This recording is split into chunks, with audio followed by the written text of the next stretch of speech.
What's up, guys? My name is Keirnan. I drive a JZX90. I originally got the car in Japan. I was living there for about 3.5 years, almost 4, and I've actually owned a few cars before this, a JZX100 and then a few that didn't really matter.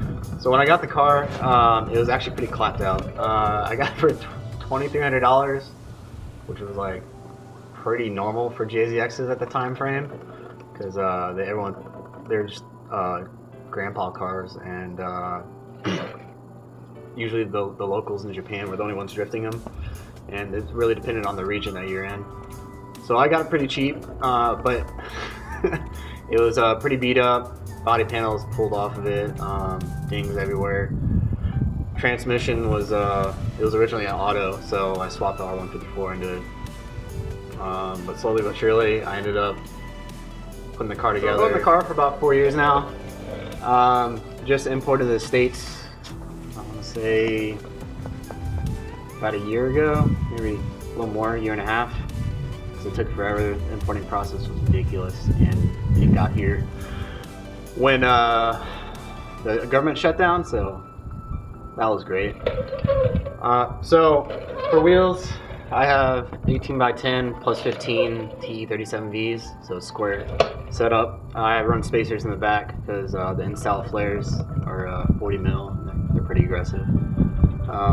Front, they're Yonak fenders with plus 35, I believe, over.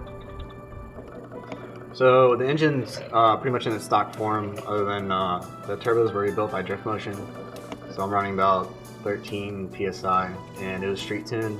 I have a Pexi Neo, so it's probably making maybe 300, 320 wheel at it. So I haven't dynoed yet. That's probably going to come in the future.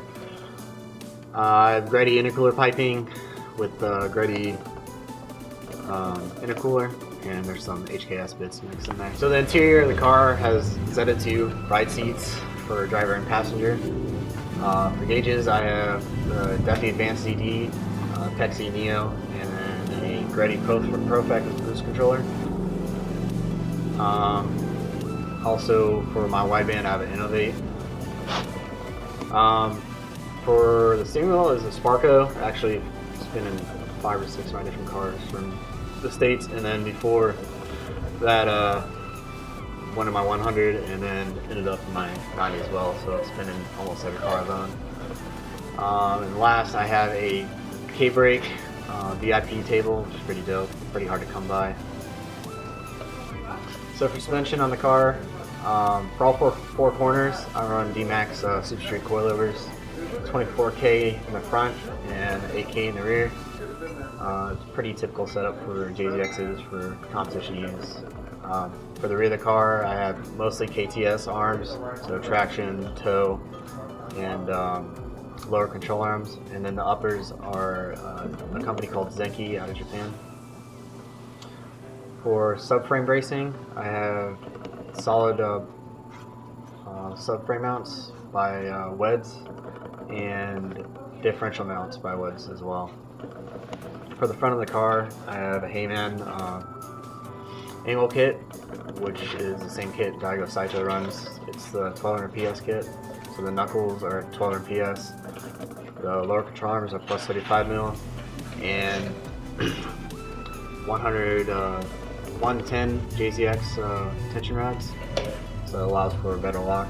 And then also it comes with a subframe for the steering rack is moved forward by 20 mil, allow for correct alignment during lock.